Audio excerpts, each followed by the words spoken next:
Next है modulus function. Modulus function क्या होता है कि आंसर हमें पॉजिटिव चाहिए। अगर x पॉजिटिव है तो x होगा, अगर x 0 है तो 0 होगा, और अगर x नेगेटिव है तो हम उसे -x लिखेंगे। ये फंक्शन किया था। अब मॉड्यूलस फंक्शन का ग्राफ हम कैसे बनाते हैं?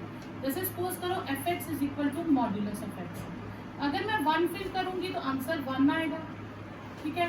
2 फिल करूंगी तो आंसर 2 आएगा, 0 फिल करूंगी आंसर 0 आएगा, -1 फिल करने पे आंसर 1 आएगा, और -2 फिल करने पे आंसर 2 आएगा। यानी कि आंसर्स आप देखो कभी नेगेटिव नहीं आ रहे, तो यानी कि इसमें y नेगेटिव नहीं होगा। तो जो इसका ग्राफ होगा वो किस कंडीशन का होगा?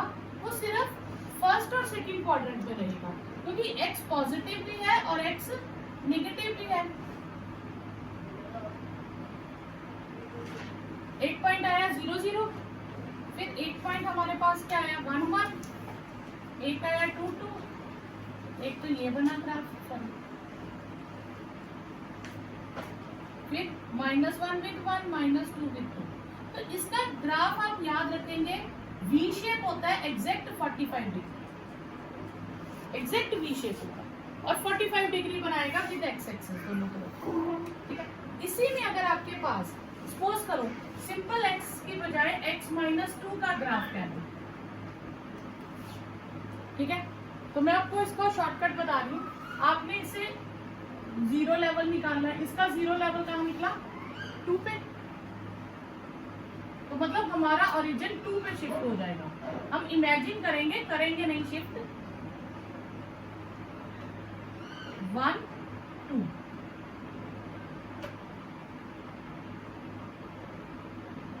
अब 2 से हमारा ओरिजिन शिफ्ट हो गया, मतलब जो हमने V का पॉइंट ओरिजिन पे लिया था, अब वो वर्टेक्स किस पे आ जाएगा? 2 पे।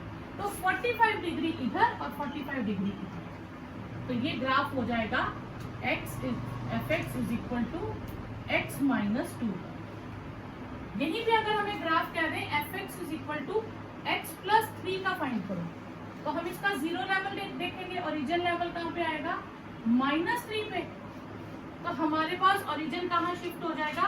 -3 पे।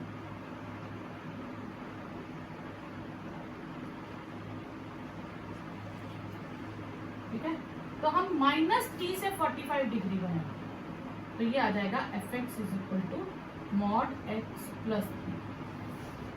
तो आपने अगर सिंपल x दिया तो उसका 0 लेवल तो ओरिजिन पे ही होगा, इसका 0 लेवल निकालेंगे और वहां से 45